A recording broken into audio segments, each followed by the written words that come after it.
Bonjour, il y a une asso pour ça, reçoit Nadia Deroc. Elle est la présidente de Team Humanitaire Maroc Aventure.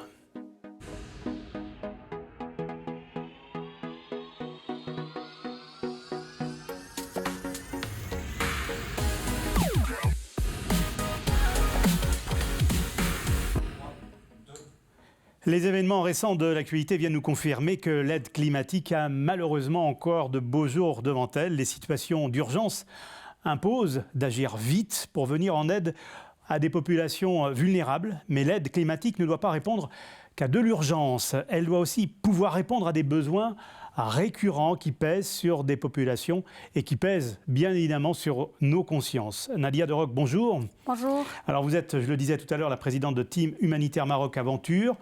On parlera tout à l'heure de votre combat, de votre association, mais quelques mots avant cela, et notamment pour peut-être apporter une définition sur ce qu'est l'aide climatique.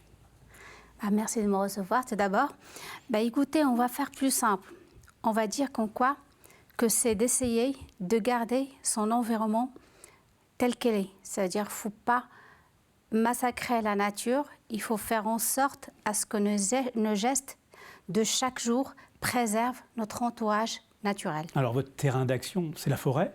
C'est la forêt, de l'Atlas spécialement.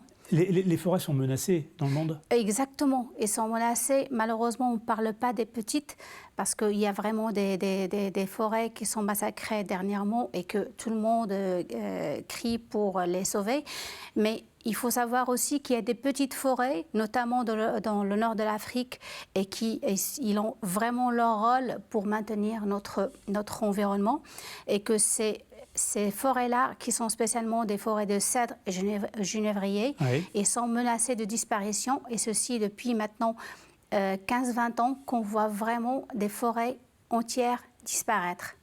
Qui peut engager une action climatique ? Ça, c'est le matin, vous levez, et puis comment ça se passe ? Comment ça se passe ? Personnellement, je vais parler de moi. Ça fait une vingtaine d'années que je fais de la randonnée. Oui. Je suis marocaine, je suis une immigrée provisoire.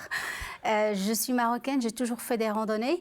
Et en venant en Vendée, j'ai rencontré plusieurs personnes qui aiment beaucoup cette région de l'Atlas, oui, et qui ont fait du sport dans la région, soit en VTT, soit en randonnée pédestre, soit en 4x4, c'est-à-dire en rallye 4x4 ou moto. Et ces personnes ont été des observatrices, exactement, justement. Exactement. Ils ont eu les mêmes constats que moi, c'est qu'il y a 15 ans ou 20 ans, il y avait énormément de forêts et que maintenant, quand on fait le même circuit qu'on a fait il y a 20 ans, on croise d'énormes arbres, mais qui sont à terre, qui sont morts. Et là, il n'y a pas de mystère. C'est-à-dire, on sait très bien que c'est le réchauffement climatique. Mais aussi qu'avec le réchauffement climatique, il y a l'humain qui est touché. Et quand l'humain est touché, il essaie de résoudre son problème, mais avec des solutions immédiates. Et ils ne se rendent pas compte que ça massacre encore plus la forêt et son environnement naturel. Alors par votre observation sur plusieurs temps, vous êtes donc engagé dans une mission dite d'aide climatique. Quels sont les écueils à éviter ? Parce que ce n'est pas, là encore, facile que de vouloir sauver la forêt. Oui, il faut dire qu'il faut y aller, mais pas à pas, parce que si on parle de l'Atlas, on parle d'une population assez spéciale. Déjà, moi, je veux dire, pour communiquer avec eux, c'est un peu difficile de venir et de dire « Ah, moi, je vais changer votre monde ». Ça se fait pas comme ça. Il fallait s'approcher des gens, montrer que nous avons un amour pour la région, et puis après, regarder comment pouvoir les sensibiliser, parce que ça passe tout d'abord par la sensibilisation. Il fallait faire des petites randonnées et observer les arbres et dire il y a 5 ans, il y avait quoi ici ? Les gens ils se rendent compte qu'on connaît la région et qu'on porte le même amour et le même respect à la forêt. Et là, les gens ils s'ouvrent à vous et ensemble, on peut trouver une solution. Et c'est exactement ce que j'essaie de faire avec les personnes de l'association. Alors, quelle est l'image, selon vous, des associations qui également œuvrent dans ce domaine de l'action climatique ? Est-ce que l'image est positive ? Il est positif, oui, mais il y a énormément de travail. Il y a beaucoup à faire. Malheureusement, on a tous envie d'avoir tout et maintenant. Et on a envie de faire du tourisme tout le temps, on a envie de faire des rallyes tout le temps, on a envie de voir le meilleur d'un pays ou d'une région. Mais tout le monde n'est pas sensible à cette cause. Et je crois que c'est là qu'il faut vraiment un peu, il faut tanner, il faut taper, il faut parler, il faut discuter. Et les gens, ils se rendent compte comme quoi que, ouais, c'est vrai que je pars pour une semaine, par exemple, aux vacances, mais il faut absolument que je dois faire quelque chose pour que mes enfants et mes arrière-enfants peuvent avoir le même plaisir que moi, j'ai ressenti, par exemple, me baladant dans des forêts de cèdres ou de genévriers au milieu de nulle part dans l'Atlas marocain. Alors comment vous faites? Il y a besoin d'argent, il y a besoin de fonds justement pour vous aider dans ce combat. On parle de combat. Exactement. Il faut de l'argent, il faut du temps, il faut vraiment s'investir. Bah, nous, ce qu'on fait jusqu'à maintenant, ça ne demande pas des fonds énormes. On a essayé de s'approcher un peu des associations parce que les gens là-bas, ils commencent à prendre un peu conscience comme quoi que la forêt est en train de disparaître. Donc on a commencé par leur expliquer comme quoi qu'il y a des techniques ancestraux et qui peuvent aider. On est revenu parce que le problème principal là, c'est qu'il y a de plus en plus d'eau dans la région. Et automatiquement, il n'y a plus de fourrage pour les animaux. C'est ce qui pousse les gens du village de monter, plutôt les femmes, de gravir chaque jour la montagne. Et vous savez, dans cette région, en été, il fait hyper chaud et en hiver, il fait hyper froid. Donc, durant toute l'année, il y a les femmes qui gravissent la montagne pour arracher les branches d'arbres. Parce que vous savez que le genévrier et le cèdre, c'est des plantes, des arbres persistants. Et donc, ça ne perd pas des feuilles. Et donc, c'est les feuilles, avec ces feuilles-là, qu'on nourrit les animaux. Et avec cette opération qui se répète plusieurs fois par jour, l'arbre finit par mourir.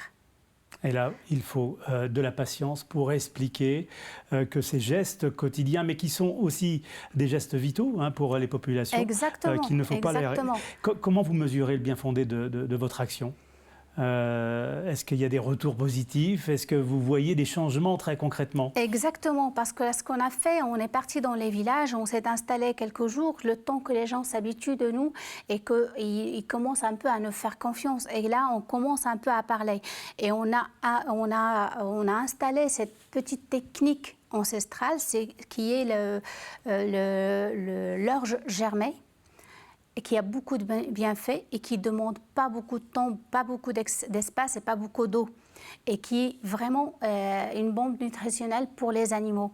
Donc, ce qu'on a fait, c'est qu'on a montré la technique pour dans le gîte où on a été, avec le guide. Et il nous a présenté une famille qui ont des animaux et que la femme, la maîtresse de maison est obligée chaque jour d'aller chercher les branches d'arbres. On a installé chez eux une tour d'hydroculture. C'est un système c'est comme... Vous voyez l'installation chez le boulanger. Le boulanger, on met nos croissants. C'est le même principe avec un circuit fermé d'eau et on va mettre des graines en l'intérieur, dans la cuisine de la dame. Et ça, c'est une solution qui peut être transférable à toutes les familles. Voilà, et qui ne coûte pas beaucoup d'argent. Et au bout d'une semaine, on a chaque jour une production. Alors, on va passer d'1 kilo d'orge et on va finir, le 1 kilo va nous donner 7 à 9 kilos d'herbe d'une hauteur de 20 cm. Où on ne va rien perdre, l'animal il va manger et la graine, et la racine, et la feuille. Oui. Et à partir d'1 kilo, on passe de 7 à 9 kilos. Sur un plateau, on a combien? On a mis 3 kilos, ça va nous donner 3 x 7, 21. Oui. Voilà, par jour. Et sachant qu'une vache a besoin de 12 kilos par jour. Une brebis, elle a besoin d'1,5 kg. Très bien. Je vous propose de marquer une pause. On va entendre le fameux coup de pouce à une association. Et nous allons parler de l'UDAF avec Mathis Pires qui est au micro de TV Vendée. Bonjour à tous, pour la chronique asso d'aujourd'hui, je me trouve à l'UDAF avec Véronique qui lance une action pour parrainer un enfant et un parent. Alors bonjour Véronique, est-ce que vous pouvez présenter cette action et ce qu'est l'UDAF ? Oui, bonjour. Donc l'UDAF de Vendée est une union départementale des associations familiales. Il y en a une par département. L'UDAF gère aussi tout ce qui est mesures de protection pour les personnes vulnérables. Et en 2020, l'association Suzanne Parraine a souhaité passer le relais à l'UDAF pour le parrainage de proximité. Donc on a développé cette activité sur le département, mettre en lien un enfant lambda avec un parrain ou une marraine sur le département. Cela permet effectivement de tisser du lien et de pouvoir faire en sorte que des enfants du département soient accompagnés ou en tout cas puissent prendre du temps avec un adulte autre que sa famille. Mais alors Véronique, en quoi consiste ce parrainage ? Alors le parrainage, c'est de mettre en lien un enfant d'une famille ou du département, en tout cas qui habite sur le département, cet enfant, pour privilégier le lien justement affectif et durable avec un autre adulte qui est en dehors de sa famille. Ça permet de tisser du lien et faire en sorte que cet enfant puisse évoluer, grandir et être mieux dans son développement. Mais alors qui peut être parrain d'un enfant ? Eh bien, n'importe quelle personne bienveillante peut être parrain d'un enfant à partir du moment où il a envie de passer du temps, de temps en temps, j'insiste, sur le temps en temps, avec cet enfant qui va découvrir à travers cette rencontre avec cet adulte des choses. Il va faire des activités, il va pouvoir sortir un petit peu de chez lui. Voilà, c'est vrai que c'est des bons moments que chacun partage, et l'enfant et le parrain. Eh bien, vous l'avez entendu maintenant, si vous voulez construire un projet sur une longue durée avec un enfant, je vous laisse un lien juste en bas de votre écran pour vous rapprocher de l'UDAF. La chronique asso c'est terminé, on se retrouve la semaine prochaine. Merci, il y a une asso pour ça, retour sur le plateau avec Nadia Deroc, elle est présidente de Team Humanitaire Maroc Aventure. Un mot sur le séisme qui a touché justement le Maroc, qui nous a tous marqués. Vous êtes intervenu sur place, sur site, je suppose. Oui, effectivement.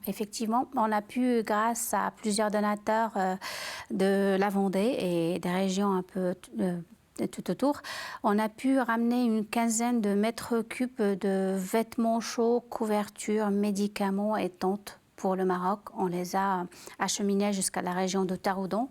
Et puis, on a pu aussi fournir 2 mobil-hommes pour installer des médecins pour les consultations. Merci Nadia Deroc, présidente de Team Humanitaire Maroc Aventure, d'avoir été notre invitée. On peut avoir des informations sur votre association, sur l'ensemble des réseaux sociaux. Il suffit d'y aller. Merci, bonne journée. Il y a une asso pour ça. Ça sera pour un autre rendez-vous avec d'autres associations vendéennes.